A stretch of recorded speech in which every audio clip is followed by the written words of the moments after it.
Welcome to another episode of Trendy with Kim Allison. And today, you guys, I'm so excited to introduce Kiara Trevino.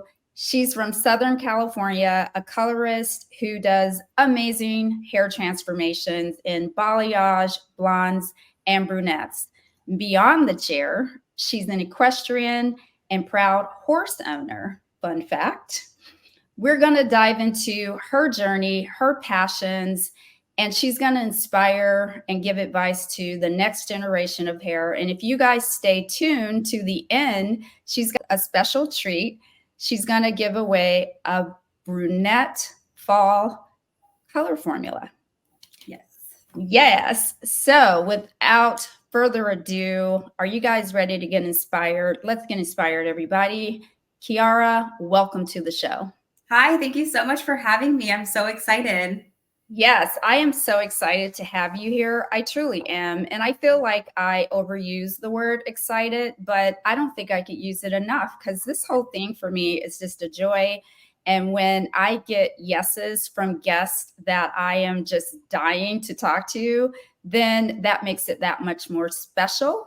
And I would call this interview special because I do follow you and I love, love, love your work. Thank you so much. That means a lot. And when you reached out to me, I was like, oh my God, no way. Like I've always, since the beginning of my career, I've always wanted to be featured on a podcast. I listen to a lot of podcasts, and like when it comes to my industry, like I have so much to say. So this is like literally a dream come true. Oh, I love that. As do I. I love listening to podcasts and I love reality TV. Those are the two things that I love, love, love. And one thing I wanted to circle back to something you said. Thank you when I reached out, how excited you were to be on the podcast. And you are not almost, but you are right there, my ideal guest, because I love those who are relatable, still relatable to the next generation of hairdressers, specifically my newbies that I so lovingly refer to them as. Because if you have a huge following, amazing. If you are doing stage work, if you are almost hairdresser famous, that is amazing. And you deserve all of your flowers, all of the credit.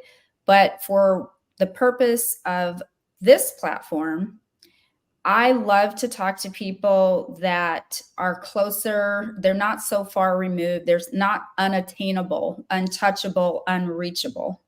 Those are the people that I feel relate best to my audience, right? And so if you are not to say that, and that's the other thing, just because you are all of those things, you could be just a really good content creator. It doesn't mean that you're doing any better behind the chair like everybody else, right? That is so valid. Yeah. Yeah. So, following, that's why I don't care about following counts and numbers and all of that. They're relevant to a certain degree, but for the most part, with respect to this platform, they're not. They're really not. No, some of my favorite accounts on Instagram or TikTok are people who have like a smaller following because they're kind of going through the same things that I might be going through. Whereas like I just moved to a new city. So I am kind of like rebuilding a clientele. So right now, like what I'm loving is creators that are a little bit smaller who are kind of divulging a little bit on what they're doing to get new clients and stuff like that. Whereas the people who are on the big stage and who have like, upwards of 100,000 followers, like they're set, they have their clientele, they have 3 assistants. Of course, that is definitely something that I would love to see for myself in the future. But as for right now, it's not relatable to me right now. So I totally wholeheartedly understand where you're coming from. Oh, I love that. Perfect. And, like I say, it's, two things are true at the same time always. And it's good to be super successful on this level, right? Because we're all successful. Just again, has nothing to do with social media, your talent, your skill set, or your success. Definitely. So let's dive in to your journey. Tell us a little bit about your hair journey in the industry and what drew you to specialize specifically in color. Okay. So I've been a hairstylist since 2017. I graduated from Paul Mitchell, and straight from there, at the time, I felt pretty confident. I didn't feel like I needed to be an assistant. So I decided to go into like kind of more like a corporate setting salon, because I knew that I needed help building my books. So I don't know if you are familiar or if you remember Regis salons. They're no longer with us. Oh, Yes. yeah, in the mall. Yeah. In the Yeah. mall. In the Yeah. mall, exactly, exclusively with malls. So that's where I kind of got my foot in the door. And I was at Regis in the mall for about maybe 7 or 8 months. I learned a lot that was like immediately out of school. It was like salon reality, which is completely different. But I learned so much. And from there, I jumped to a commission salon. Built my books there. And that is where I really fell in love with color, because I wasn't really put in a box at that point. I wasn't an employee. I could do whatever I wanted. I could try whatever color lines I wanted. And that's where I really fell in love with lived in color. Originally, I didn't start out like wanting to specialize in brunettes. That came much later, but that's definitely where I fell in love with lived in color. Oh, that's amazing. Brunettes, I am so excited that they're back. Yes. I love like shiny, rich, healthy looking hair. I just do. So and I didn't think they'd ever come back. Honestly, all the extensions and the blondes, I was like, no, that's never. I know. And I think it's here to stay. I really do, because, you know, people like you and me who are born with dark hair, you know, getting blonde for us is a lot more challenging, and it comes with a lot more, you know, damage, the dryness, exactly, the damage. So many of my clients are actually able to grow their hair wherever they want it to be, because we're not over processing the hair to give them these looks. I do think that these colors they're going to be here to stay. Great feedback. Hey, what is your favorite thing about working with hair color transformations? Oh my gosh. I know you just kind of tapped on it, but when I look at your work, which we're going to get to here shortly, you take very, very dark hair and you're able to give it a very healthy highlight. So let's talk about it. Oh my gosh. So I love the look on people's faces when I can deliver the look that they're wanting. So I'm a very visual person. I always ask them to come in with 2 to 3 inspo photos, and then I can kind of create off of that.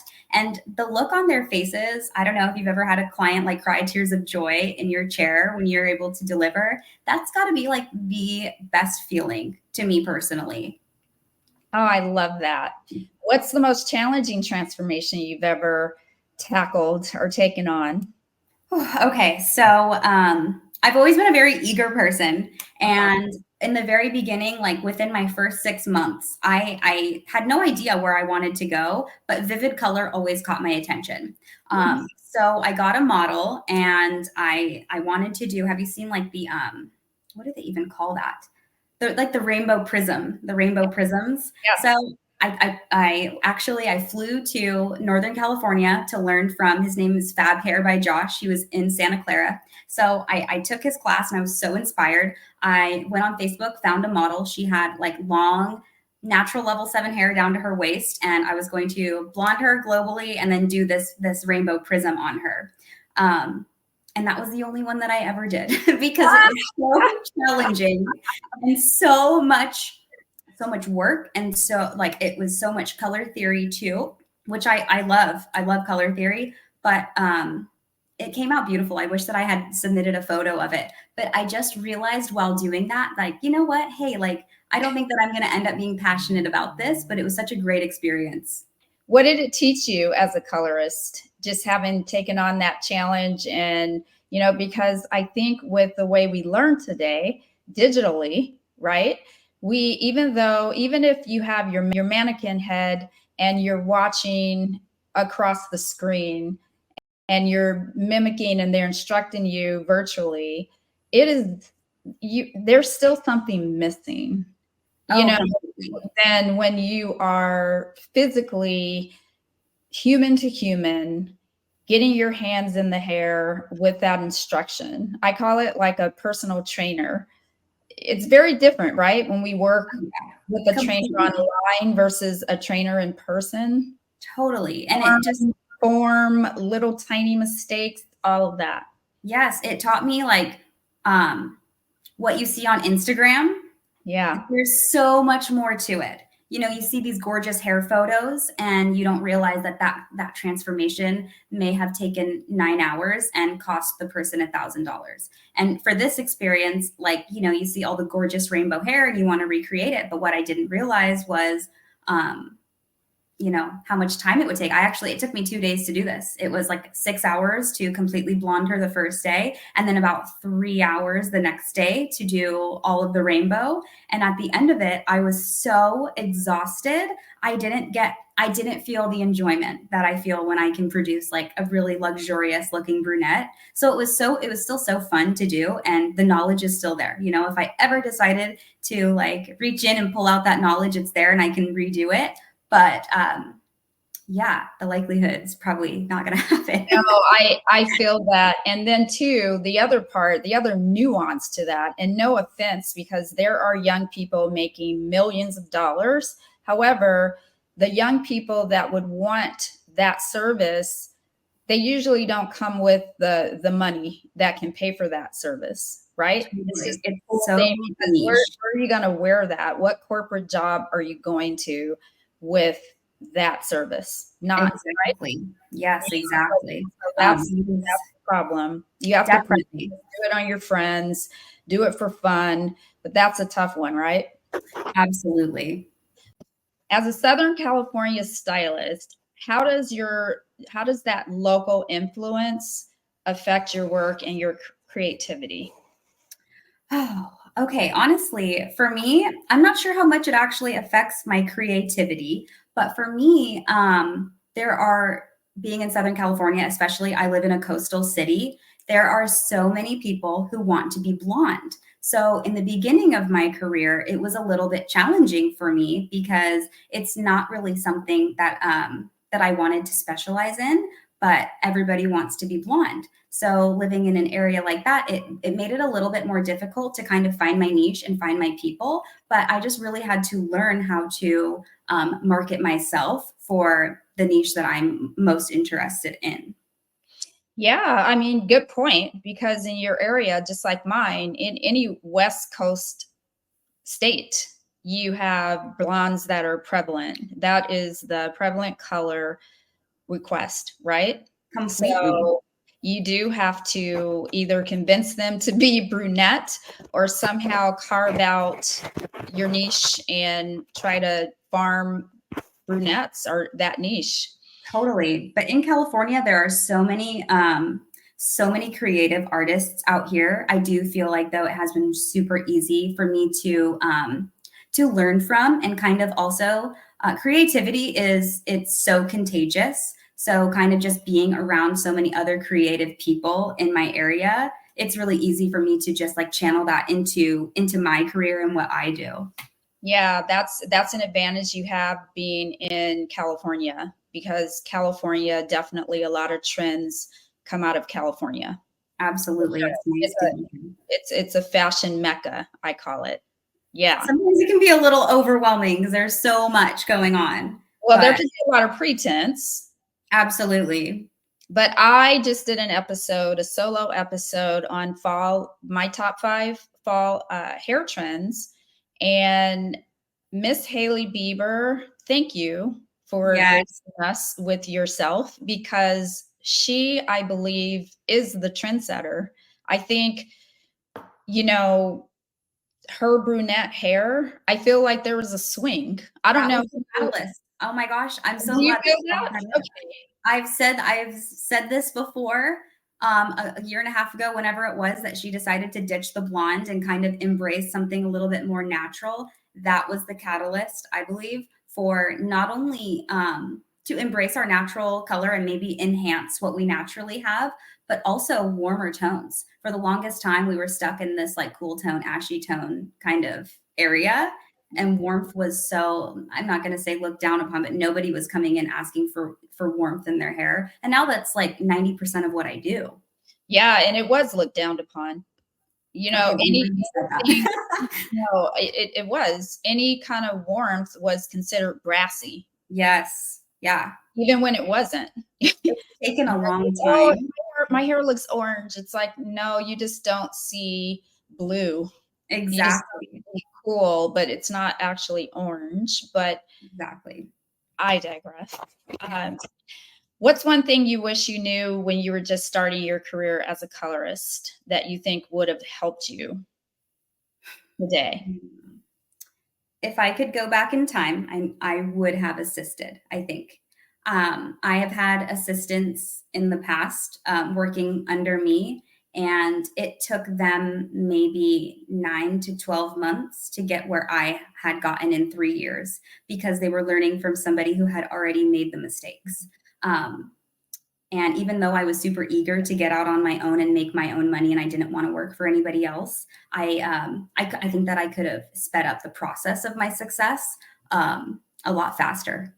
You didn't assist. I did not assist. Huh. Yeah, you did take on a challenge because that is one misstep, I would say. Absolutely. No matter how visual you are, you still need that teaching. It's like being born and you're a toddler and you just go out and get a job. Yeah. You still have to be raised. You still have to be taught. You still those foundational skills, right? And I made so many mistakes. Beauty school just does not give you those. Not at all. It will teach you how to pass state board, but salon reality is a completely different animal. Yeah, I made quite a few mistakes my first year. My first year in the salon, my mom would have to force me to get in the car and drive to work because I was so terrified. And if I had only assisted, like I probably could have negated all of those negative emotions. Yeah, I mean, hey, but look, we live and we learn, and it didn't stop you from becoming an amazing stylist. Thank you. Never give up. What advice would you give someone just starting out, just getting into hair color?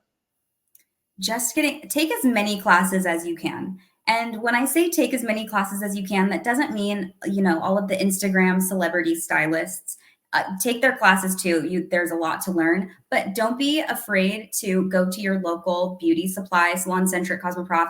They have classes. At least, I'm sure they have a couple a month that you can go to for free or very, very cheap. And even if you think that you're not going to learn something from these educators, you will. Every single class I've ever taken, I've taken something away from it that I'm using today. I think that's great advice, Kiara, because they're easier to ask a question and get a real answer because a lot of them, they're not influencers. Right. They don't have any skin in the game as far as I get paid to give you advice, right? Exactly. And so it really comes from the heart. It comes from real, not to say that influencers don't give you real advice. They're all giving you real advice, but you can ask. I think it's a more authentic interaction when you have someone standing right in front of you that you paid $25 to take their class. I think that you're going to get a more raw form of that answer. Exactly. And typically those class sizes are a little bit smaller. So you will probably be able to interact a little bit more, get a little closer, have a little bit more hands-on experience, if you will, with the smaller class setting. Yeah, I love that. Let's get into your amazing transformations because you truly are a brunette, just aficionado, if you will. Thank you. I'm going to play this reel because you do also a really, I think it's important that you do a consultation before you do the service. And in this particular reel, because I read the caption, I know a lot of people don't, but I did, we're talking budget. And that's something I think that gets missed sometimes, especially if you're new coming into the industry. You're already terrified. Can I achieve what she's expecting me to achieve, right? And then your confidence is just not there. So you start to miss steps, and consultation is one. Do you consult with every client, and do you talk price before the service? Every single time. Every single person that sits in my chair, whether I've done your hair 1 time, 0 times, 7 times, we're going to do a consultation. If I've done your hair before, I'm going to ask you if there was anything you disliked about it last time, what you liked that you want me to continue to do, and you're going to get a price before we start. All right, let's give a great example of that. Yeah, like a rundown in your own words of like what you want me to do for you today as far as color. I just really like very dark hair, but like my hair's already dark, so it just kind of like falls flat sometimes, and I kind of want to have like a little bit of oomph, if that makes sense. A little dimension, something to look at. Yeah. Okay. And like just kind of like staying in that price range of like just having that like money piece in the front, but still having that like rich kind of like brown in the back. Okay, and then look up. Yeah, like. You nailed it. Thank you. Oh, I can't wait to talk about this one. I love this one. Let's talk about it. So this particular client came in with a budget, and she, luckily though, she likes her hair to remain really dark, but she just wanted like a couple of pieces in the front. And that is like the face framing balayage is such a great budget service for people who don't want to pay $450 for a full balayage, but they still want a little bit going on. That was something that I could do in 10 foils. There's a tutorial on my TikTok if anyone's interested. And that is a huge service that I have been doing ever since this whole inflation has gotten the better of us. Yes, tell me about it, girl. Ooh, so pretty. Thank you. All righty. So what's the inspo behind this one? So this is a great inspo for anybody who wants that expensive brunette look. It's very warm. It's very rich. And this one, I love talking about formulation. I no longer use Redken shades. All righty. So you don't use Redken anymore, but you used Redken to achieve this look. Yes, I've used Redken for so long. This is just, I've discovered using N and NB together in Redken shades, no matter if you are, it doesn't matter how dark your formula is or bright, adding these two together makes the end result so rich. And that's for a low light, a highlight, anything of the sort. I like really hope everybody tries it.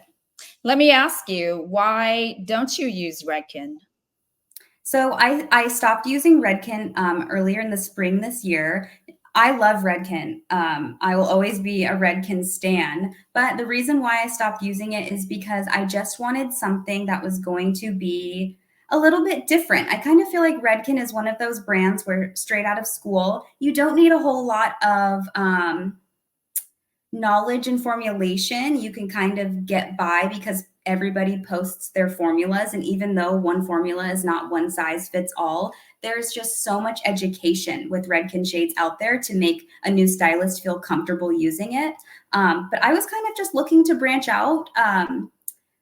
A lot of my stuff was starting to look like other stylist stuff because so many of us you were using Redken shades. And I wanted to give myself a little bit of a challenge. You know, my color theory and my formulation has improved leaps and bounds in the last 7 years. So I wanted to try something where there maybe isn't as much education, and these formulas that I'm coming up with are my own true formulas that I'm using color theory and the color wheel in my head to make these formulas. Oh my gosh. Yes. I mean, let's go. Like challenging yourself to actually be the scientist. Exactly. Instead of having it predetermined, you know, you actually have to go in with raw skills and come up with that primary color before it even becomes a secondary color, you know? Exactly. And I love that. Was challenging, but I'm so glad that I did it. Yeah. I mean, who else came on the show? Goes by Thy Stylist. She's over in New Jersey, and she does a lot of brunettes. And she talked about Joico, and she's the one that turned me on to Joico. and I've been using it for brunette formulas. Oh, the shine. It's Oh, insane. good to know. I'm always open to trying new things. That's like kind of where I'm at right now. I'll have to give that a try. Yeah, we're going to talk about what you use here shortly, but let's pull up some more transformations here. Yeah. So this is a before. Mhm. And is this your client? Was she your client? Did she come in this way, or was this previously colored by you? This was previously colored by me. I want to say this was maybe like 9 or 10 months of her grow out. Okay. Yeah, And look at her after. it's her So after. what did you do? So I just did like what I would consider a half custom color. Full custom color, I pretty much recommend every 12 to 18 months. So it's pretty much everything from the ears up and forward. My signature technique. Oh my gosh, I love that. We can talk about your signature technique. You don't have to give it away, but we're going to talk about how you came up with it for sure. Yeah, oh, I'd love to. All righty. So this is another before. Yes. Virgin hair. Virgin hair. Oh my gosh. I actually had a client come in. I should have brought her into the slideshow because she is 39 years old, getting ready to turn 40, and has never colored her hair before. And she has natural lived-in blonde hair. She has a money piece. She has dimension.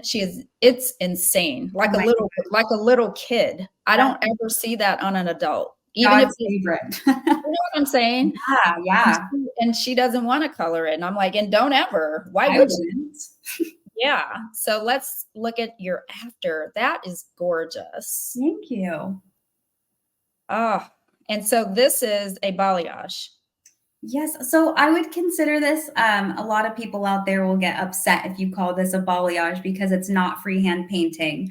Okay. But it's, Foliage. I guess you consider a foliage or just lived in color. But yeah.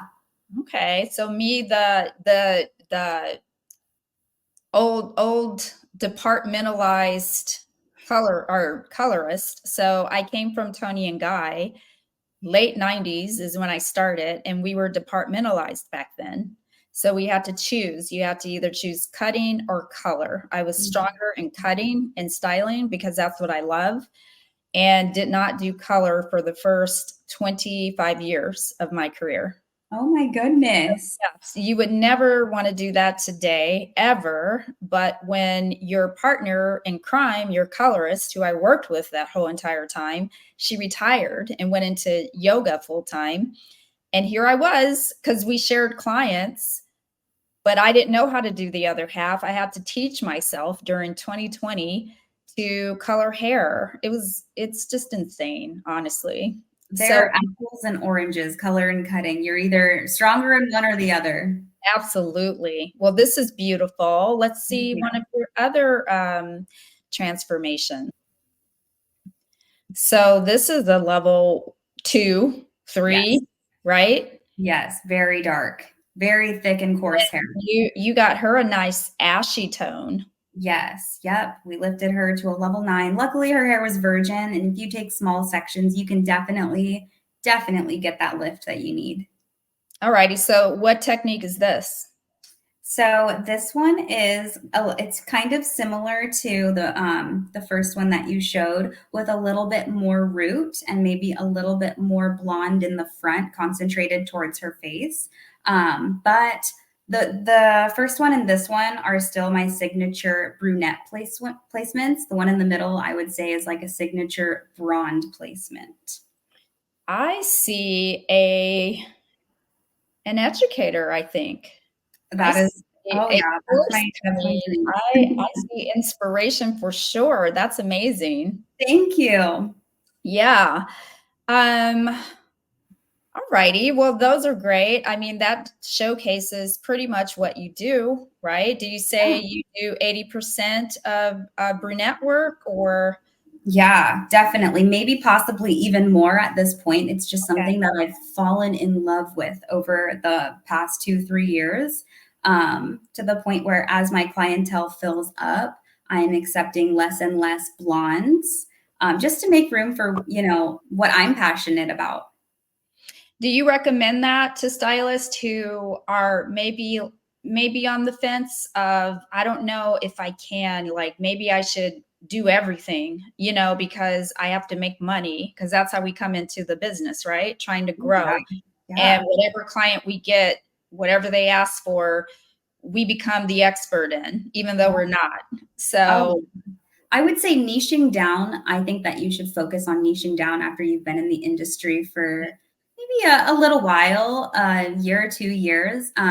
If you're a new stylist, I would try to get your hands in as much hair as possible, and don't be so selective and picky on what you're doing. Just get that experience, because that's the most important part. And that's really the only way that we learn. We learn by doing, and you need to do a lot of hair to learn. oh, I like that. And also, to add to that, that's when you can sort through and see what you love if you take all of it on. Oh yeah, precisely. That's exactly how I figured out what I wanted to do. What's your go-to tool, Kiara, or product that you can't live without when doing hair color or just doing your work in general? Oh my gosh, I have two. So I have the Framar. It's a highlighting brush that has the pintail connected to it. I feel like that is such a basic tool. I can't live without it. I can foil with a foiling comb and a regular brush, but I just feel like it slows me down so much. So the 2-in-1, like, I'm 7 years in and I'm still using it. I will always be using that. As well as my foiling board. I don't even remember what brand it is, but it's wooden and it's beat to crap. It has color all over it. It probably looks unprofessional at this point, but honestly, at this point, I kind of like that it's beat up because it shows how much use it has. And it's perfect for me. I'm like, have you ever seen an artist? You are an artist, but someone who works with paints, someone who paints canvases, which again still describes us as colorist. Oh yeah. But yeah, that room, that smock, all of that, it's a mess, which is a good thing. It shows how much it's been used, how loved it is. What's one technique that you swear by of all the techniques that you do? What is your, like, this is my go-to, this is my baby? Well, we're talking about lived-in color right now. So when it comes to lived-in color, I am a firm believer that you shouldn't necessarily need a root shadow. Your blend should be there without it, but I still do it for every single client because we're adding color to the ends. We should also be adding color to the top to kind of marry the two together and kind of create just that perfect, luxurious, shiny, rich end result. Oh, I love that. That's awesome. How do you balance with the new hair trends and staying with your own point of view as a colorist? Meaning, you mentioned earlier that you now have your signature technique. So I can see that means that you've kind of broken through the trends and you've created and made it your own. Yes. Something about trends and our industry is that is something that you always have to keep up with. Yes.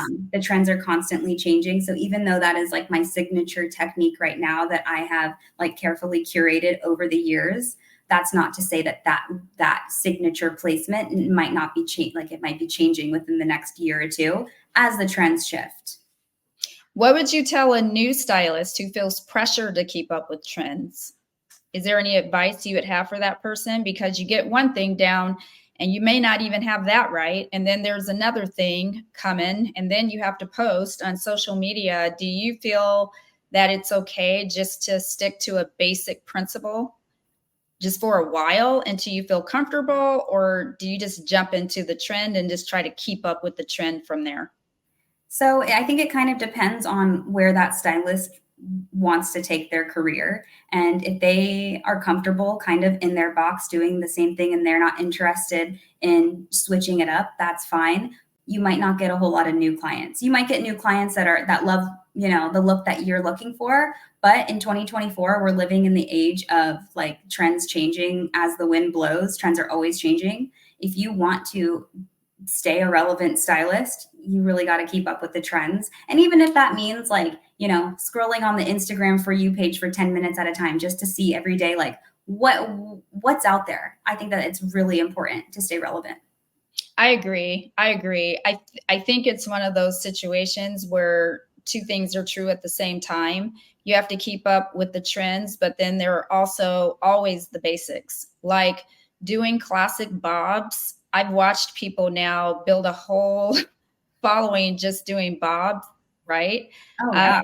you're always gonna have a bob, a classic bob be a trend. That's what I mean, where you can keep it classic and simple just so you can keep up without going balls to the wall, if you will, when you don't feel comfortable, right? So Definitely. it's kind of one of those fake it until you make it situations that we've all had to do in our past. Kiara, Yes. have you ever had a client request a color that you didn't feel comfortable doing? And how did you handle that situation? This actually happens all of the time.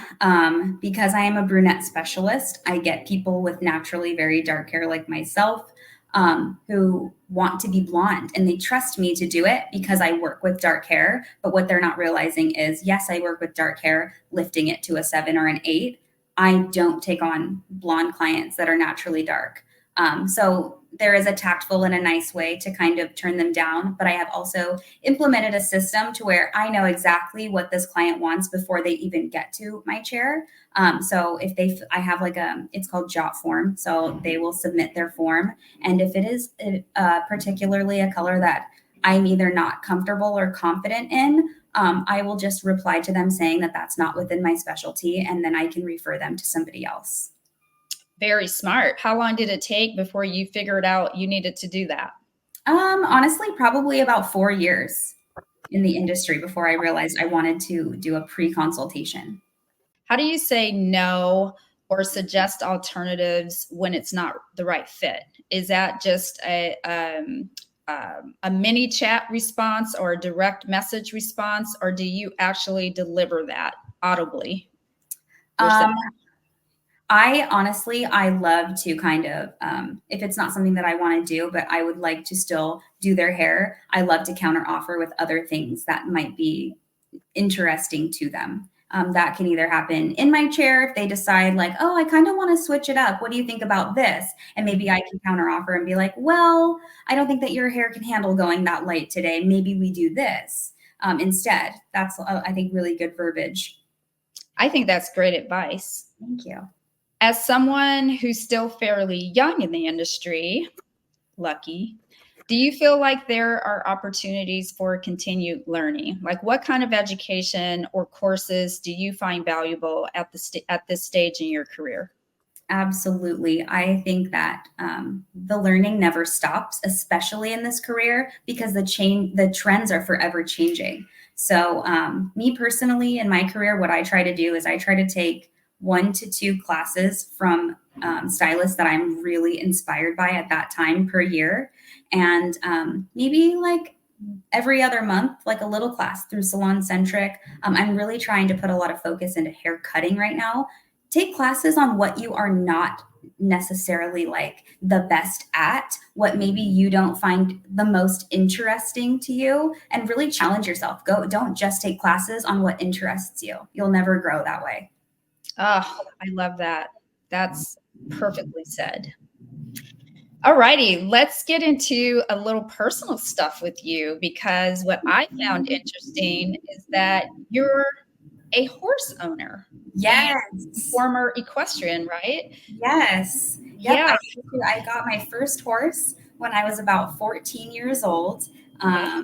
And she's no longer with us, but I'm still a horse owner to this day. And even though I don't compete anymore, I still love the sport, and I love being outdoors with my horse. It's so amazing for my mental health just to be outdoors, away from my phone, away from the DMs. I really recommend like just getting outside, even if you don't want to be around horses or animals. Leave your phone at home, leave your phone somewhere else, take a hike, go outdoors, go to the beach. It is so healing. I mean, if we could all do that, I'm telling you, the world would be a better place. Just put it I down agree. sometimes and all the ranting and all the craziness. I How does agree. how does horseback riding help with your mental health, and how do you balance that with your busy life as a hairdresser? How So does it specifically help? So I have 2 days out of the week and it's non-negotiable. I will go out to the barn where I keep my horse and I will spend at least 3 to 4 hours with her, either riding her, brushing her, or anything like that. You have to make time for your hobby and you have to make time for yourself in such a demanding career. But as far as my mental health, horses are just, I don't know if they're empathetic beings, but I see them as empathetic beings, and they have needs and wants too, and they connect with you in the same way that you might connect with your best friend or even your dog at home. They have personalities, and they're just amazing, amazing healing creatures. What's your horse's name, if you don't Her mind? name is Chanel. Oh my God, of course. How old is she? She's 7 years old, and I've actually had her since she was 3 months old. I had another horse at the time who was full grown, and I saw this cute little baby, and I was like, I went over to her owner and I was like, I will literally trade you my full grown horse for your baby. And she was like, sold. Oh So my we God. traded. Yeah. Oh, And the rest is history. I will never part with her. She's like my heart horse, my spirit animal, my child. I love her so much. oh, Chanel, that's so cute. I love that. Thank And you. it's as long as you've been a hairdresser, she's been alive. Yeah, exactly. That happened all in the same year. Well, yeah, ooh, yeah, you guys are joined at the hip. You're besties, you are soulmates, you were meant to be together. Yeah, she's my child. Do you feel like having a hobby like horseback riding helps you manage the mental challenges of being a stylist? Meaning, what I mean by that is, what advice do you have for new stylists about finding balance between work and their personal life? Yes, I really think that as stylists, we have to be so on for our clients, and it doesn't stop when your client leaves because now everything is digital and they're, hitting us up via text, call, email, DM. You need to have some sort of escape and you need to have a healthy work-life balance or you will burn out and you will in turn end up resenting this industry because of how demanding and taxing it is. So, find your own hobby. Some people might find that in working out or even just going to the movies. Find something that makes you happy. And twice a week, I really encourage you to just get out and do what makes you happy. What advice, Kiara, would you give to someone looking to build a clientele? What's your best piece of advice? My best advice is to be as loud as possible on social media. Posting multiple times a week, minimum of 5 times a week, and utilize more than one platform. I feel like Instagram is a huge platform for hair artists, but don't forget about TikTok. Don't sleep on Pinterest either. Most of our clients are actually looking for their inspo on Pinterest. So if you're uploading your inspo on Pinterest, chances are they're going to also find your Instagram account or your TikTok account and you'll grow that way. But if you are never posting on social media and you're very quiet, people aren't going to know you exist and they're not going to find you. And it's such a competitive industry because everyone else is on social media. So you need to not only be present, but you need to be very active. Would you say that social media has pretty much replaced having flyers, business cards? To some degree, I don't think anything will ever replace authentic, genuine referrals like word of mouth, but they're pretty neck and neck, I feel. Oh, absolutely. I don't think handing somebody a business card is at all the same as giving them your Instagram and they can see full on not only the work that you produce, but also who you are as a client. And something that stood out to me recently is, I always ask all of my clients, how did you find me and what made you pull the trigger on making an appointment? And one girl said, well, don't get me wrong, I love your work, but I really felt like our personalities would vibe when I saw you in your consultation videos. And that was a game changer for me because I didn't even realize that was a factor that mattered to potential clients is seeing who you are. You need to showcase who you are as well as the hair.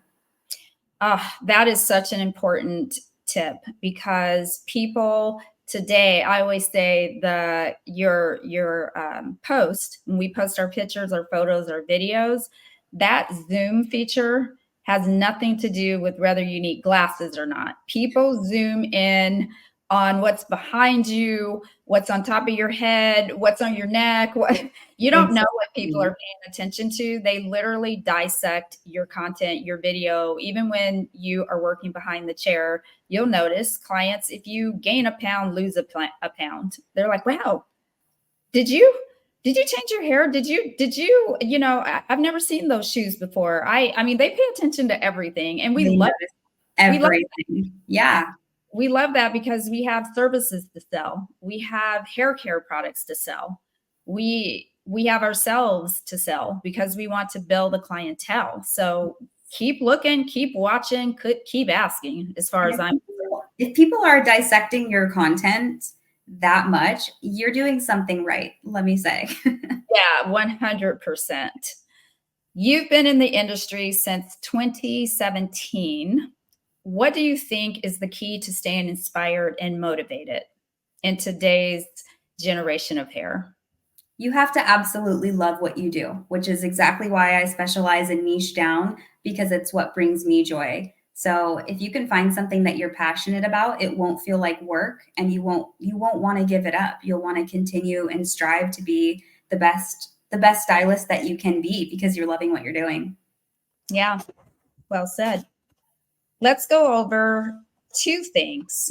So I actually have my newbie insiders because, this platform is for the next generation of hair, inspiring, learning, teaching, pro tips, growing, all of the things. We're all in this together. And again, I can't thank you enough for your time today coming on to the show.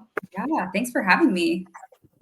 So one of my newbie insiders, he goes by Done by Jordan. I met him in a class last spring with Color by Carlos.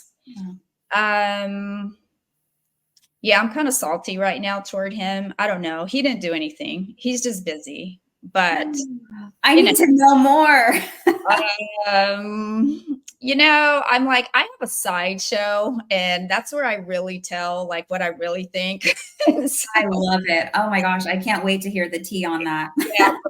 And he doesn't even know I'm mad at him, but for many reasons, and it's a byproduct of him, right? And just that whole thing I struggle with in influencers and following counts and who we support and who we forget supported us, more importantly.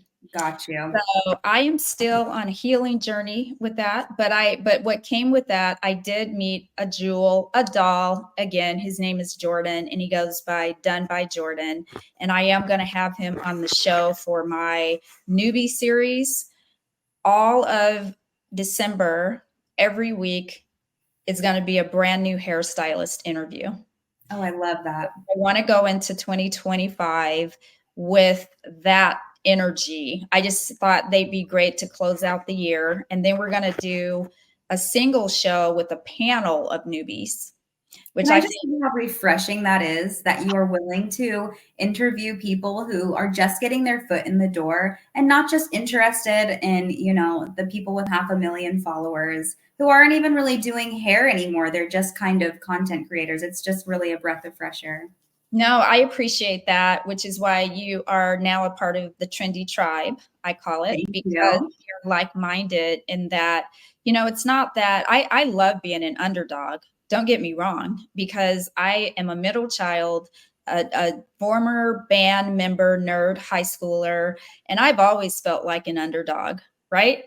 And I think that's almost my superpower, is that feeling. And I never want to get to a point or a place where I feel are unreachable, untouchable, unrelatable. I never, ever, I don't care how much money I have, how popular I am. And to some degree, I've been on the popular side, but I was the one that still talked to everybody. Right. And so once I arrived, I was a late bloomer. When I was in my 20s, I was definitely a part of the cool kids, but never, I always feel like I'm still that little nerdy, shy, too afraid to raise my hand in class girl. So that's what drives me that's where I get my passion to help this next generation. I love that. But you're still a cool kid. Well, thank you. We're creating our own cool tribe. That's what I say. I don't care about anybody else. I only care about the people who align with me. So, Jordan, I am getting ready to ask Kiara your question. And again, at Done by Jordan, check him out, follow him on his page. He's doing so well as a new hairdresser. All righty. The question is, Kiara, I'd like to know more about your booking process. I saw that you have a request form to fill out for booking. This question is more directed to studio owners or renters, I'd say, but if you're new, I'd feel worried about asking my clients to request to book with me versus having access to my booking link. Is that something more established salons or stylists are doing, or is it a suggestion maybe a new stylist renting could apply to their business model? That's such a great question. So for me personally, I used to have my booking link public where anybody could go on 24 hours a day and make an appointment with me. But that became so chaotic, and I ended up just completely deleting that and doing all of my booking myself, because people want the cheapest option, and they will go on your booking link and maybe pick like a partial, like the Mohawk section. And then that's what you think you're getting into. And they sit down and they show you their inspo photos. And their inspo photos are like maybe a full blonde balayage with tipped out ends, the root shadow, and just the whole 9 yards, but that's not what they booked for. So maybe they take up a 90-minute slot on your books, but they're asking for a 5-hour transformation and they want it for $150. So for me, that is why I had to get rid of the online booking. Now, if you're a new stylist and you don't necessarily have the clientele yet, maybe you do keep the booking link, because I do feel like my potential clients, some people, they see the form and they're like, oh, I don't really want to fill out these questions right now. And they might overlook me. But personally, that's fine, because I personally want clients who are going to kind of respect my policies. And in a way, I kind of feel like if you're not willing to give me this information up front, maybe we might not be the best fit, and you might be more happier with a stylist who can just kind of take you at the snap of a finger. Yeah. And would you say then that would be when you're at that point where you can take down your booking site and just do call-ins, or, you have a screening, if you will, that would be further along in your career, or would you recommend that to a new stylist? Personally, I would recommend it to a new stylist if you get anxiety about who is going to be sitting in your chair the next day. For me, when I was building years ago, I hated walk-ins, because I like to be fully mentally prepared on what I'm going to be taking on the next day. So somebody sitting in my chair that wants something that I'm not prepared for, maybe I don't have the color, maybe I wasn't prepared with the right color that they want. Also, maybe I want to research a couple of different ways to be able to produce and deliver this color that they're asking me for. So if you are somebody that likes to be fully prepared and ready to take on a challenge with your most confident version of yourself, do a pre-consultation form. Do the form, have them request an appointment, and then get back to them, and then put them on your books when you know you have the right amount of time to deliver exactly what they're asking of you.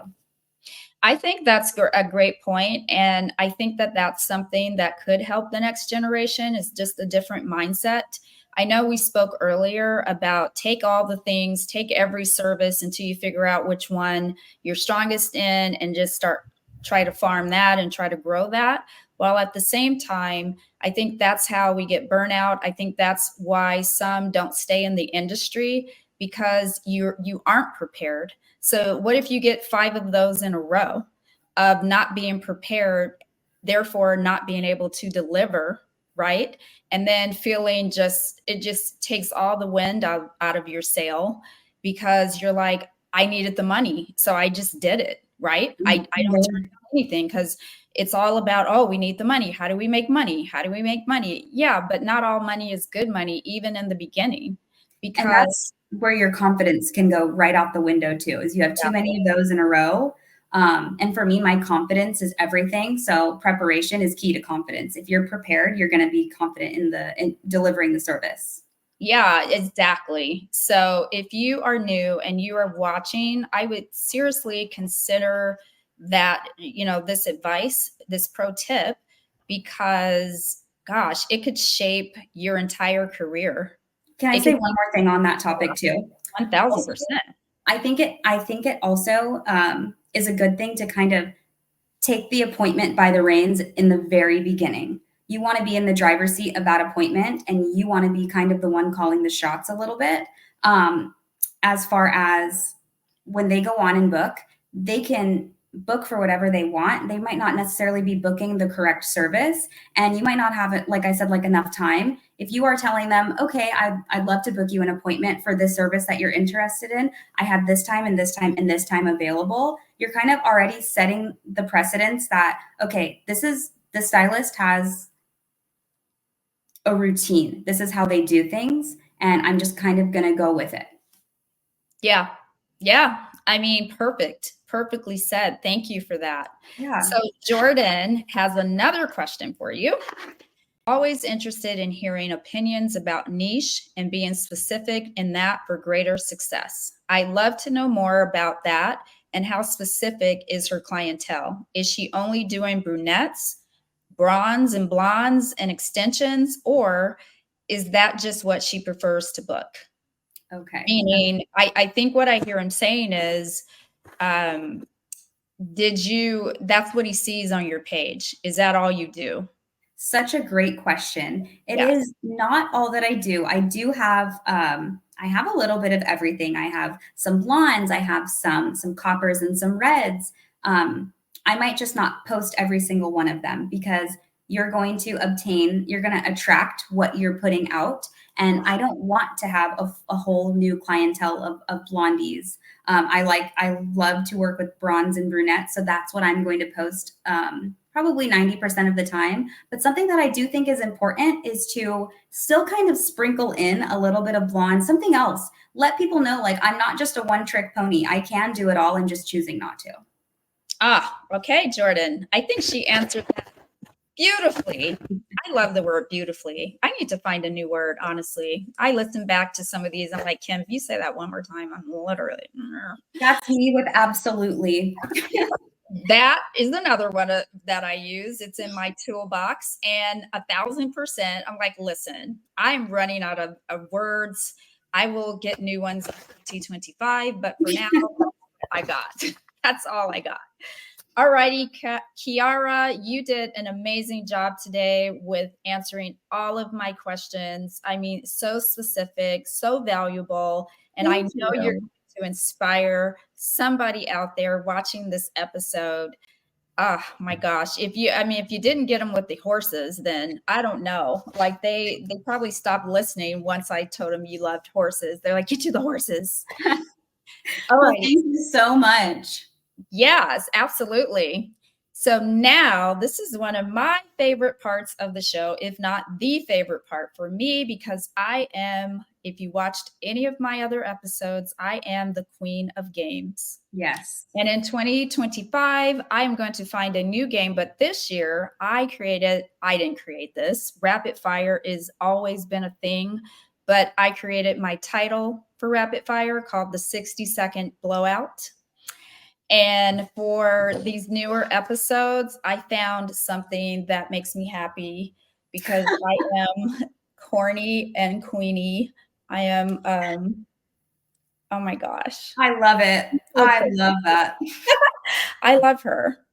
So I love the pink. It goes with the whole vibe. I know, right? I am committed to this brand. I'm telling you, I can't even wear different clothes. They either have to be one of these colors, or else I feel off on the screen.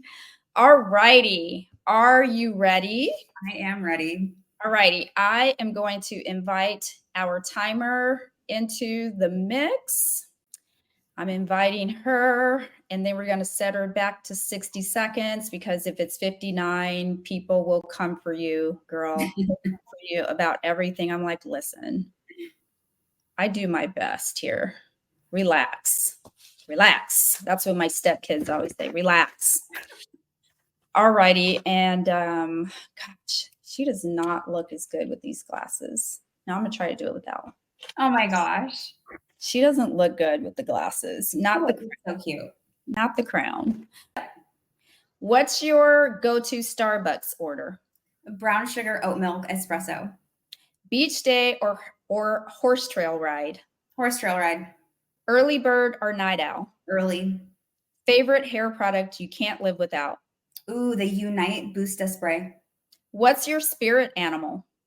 An elephant. What's your current favorite Netflix binge? Love is Blind. If you could have dinner with any celebrity, who would it be? Morgan Freeman. Would you rather color hair for 12 hours straight or muck out stalls for 12 hours? Oh, color hair for 12 hours. What's your hidden talent? I can juggle. What's one hair trend you wish would never come back? Wolf cuts. If you had to pick a career other than hairdressing, what would it be? Oh, I'd be a weather lady. What's the best part of owning a horse? Getting to ride them, getting to love on them, give them baths. It's all equal. Oh, I love that. You did such an amazing job. And lastly, okay, now Kiara, make your silliest selfie face. Oh. I love that. That shows me. Oh my God, I can't believe I just did that. That shows me again how humble my guests are, which is near and dear to my heart. I love that so much. You were so amazing. Thank you so much for coming on the show, Kiara. Of course. Thank you so much for having me. I had a blast. Till next time, you guys have the best day. Bye, you guys. Thank you for listening. Hi, you guys. It's Kiara at Color Me Kiara, and I'm going to be sharing today with you guys my favorite fall brunette formula. For this look, I did all equal parts of 7NB, 8kg, and 8GK Oligo Pro.